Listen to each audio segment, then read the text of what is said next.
iya. gas Ya gimana LPG Mas? bang? Ceritakan nih pengalamannya. Iya, zaman dulu kan susah ya, nggak ada duit.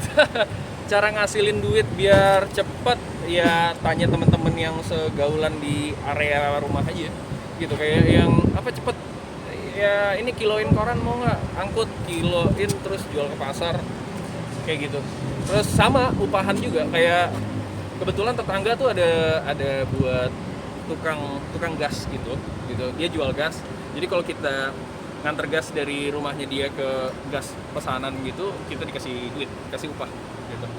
Nothing glorious about it.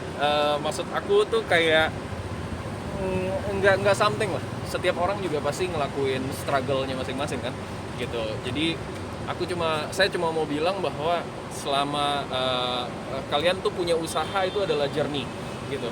Mungkin suatu saat kalian bisa punya gaji miliaran gitu, tapi kalau emang harus start dari awal banget gitu, jangan malu ngelakuin hal-hal kayak gitu. Itu berapa lama sih bang? Mungkin Sekitar sampai SD ya, SD kelas 5, kelas 6 lah ya. itu tahun, SD kelas 5, kelas tahun 6. berapa sih itu bang? Tahun berapa ya? Saya lahir tahun 85, kelas 6 tuh berapa umurnya? 12 tahun. 11 ya? 11. 85 tambah 11 berapa?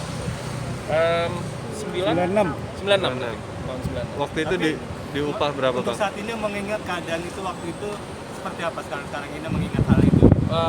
Nggak ada masalah kan, apa yang ngebentuk kita saat ini kan apa yang udah kita laluin kan gitu. Jadi kalau misalkan sekarang kita udah ada di posisi kayak begini, ngelihat kayak gitu ya lebih ke bersyukur gitu. Dan cerita-cerita kayak gini kan akhirnya bisa dibagi, di-share sama orang-orang yang bisa dijadikan referensi buat mereka, bahwa kayak kebanyakan orang nggak ngelihat prosesnya mas gitu. Kayak orang-orang tuh cuma pengen gua mau jadi kayak dia gitu, tapi kan dia nggak tahu proses kita untuk menuju ke sana kayak gimana gitu.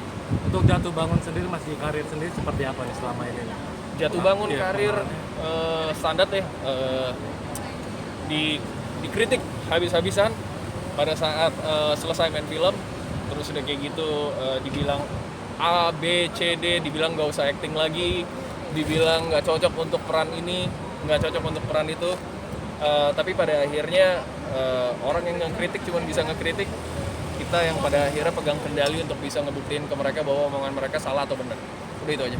Bang, masih ada nggak sih peran yang sampai sekarang tuh pengen dimainin tapi belum pernah peran impian gitu? Peran jadi banci kali ya, maksudnya jadi perempuan. Waria gitu. Perempuan. Transgender. Kenapa? Transgender. Ya pengen aja nge-explore sesuatu yang emang benar-benar beda gitu. Kan biasanya kan kalau di film-film saya tipikal lah jadi anak ini, gayanya kayak begini gitu, jadi anak muda yang dengan background keluarga seperti ini, atau enggak percintaan yang seperti ini gitu. Kalau peran jadi transgender tuh beda aja gitu. Nah, untuk selama ini peran yang paling disuka orang jeruk Tenggelamnya kapal Van der Wijk, jadi Zainuddin. kenapa tuh bang? Karena itu syutingnya paling lama, pendalaman karakternya paling sulit, dan saya banyak dapat penghargaan di situ, piala, dan itu salah satu pembuktian saya ke para kritikus bahwa ya yang selama ini mereka omongin salah. Risetnya sejauh mana sih bang mendalami? Ada dialek coach, ada acting coach, ada ngobrol sama keluarganya Buya Hamka. Panjang prosesnya, syutingnya sendiri hampir setahun, 8 bulan, belum lagi proses reading dan segala macamnya, yang ngebuat kita tuh harus kayak konsentrasi sekali untuk bisa memerankan karakter itu. Saya melakukan method acting di situ. Method acting itu artinya pada saat produksi dari start sampai selesai saya menjadi karakter gitu, termasuk logatnya. Jadi kalau on and off camera saya tetap jadi karakter itu. Jadi itu sulit banget.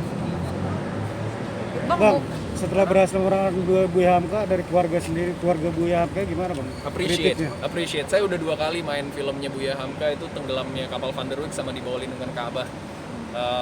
Itu adalah 2 film yang ngebuat saya ngerasa bersyukur sekali karena dipercaya untuk bisa memerankan 2 tokoh karakter dari novel besar seorang Buya Hamka. Jadinya seneng banget. Oke bang, buat pasangan sendiri katanya pengen taruh juga nih, Wah. rencananya gimana bang? Udah ditanya kemarin yang pas di studio itu. Oh iya udah ya. Iya udah ditanya. Sekarang Bang, ini beritanya sibukan naik lagi ngapain? ya. Bang Ali, sibukannya sekarang ini lagi ngapain? Hampir setahun nih kan pandemi. Iya. Iya. Saya sekarang lagi ngurus bisnis saya. Startup saya namanya Berbagi Kultur.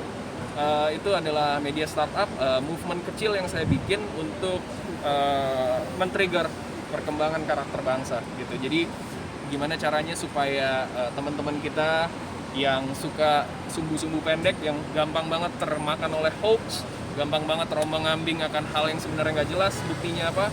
Mudah-mudahan dengan adanya Berbagi Kultur, mereka bisa punya point of view lain. Jadi punya cara berpikir baru, terus udah kayak gitu mereka nggak jadi orang yang dalam tanda kutip gampang disetir sama media. Awalnya apa bang yang membuat bisa bikin? Karena saya ngelihat banyak perkembangan bangsa ini yang menurut saya pertama miskonsepsi akan sesuatu gitu kan ya. Karakter bangsa Indonesia terutama anak-anak mudanya yang menurut saya sudah sungguh sangat jauh bergeser.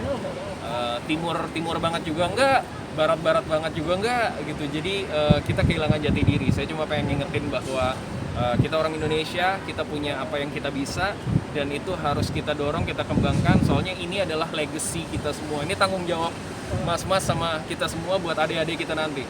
Karena maksudnya sadar atau nggak sadar 40 sampai 50 tahun lagi kalau kita nggak persiapkan ini buat mereka, nanti yang mereka kan yang akan jadi presidennya gitu. Kalau mereka mentalitasnya gitu-gitu aja atau masih gampang terombang-ambing sama hoax, kita cuma akan jadi korban dari agenda-agenda yang dipersiapkan sama negara-negara yang lebih kuat gitu. Jadi kita harus kuat dulu di dalam.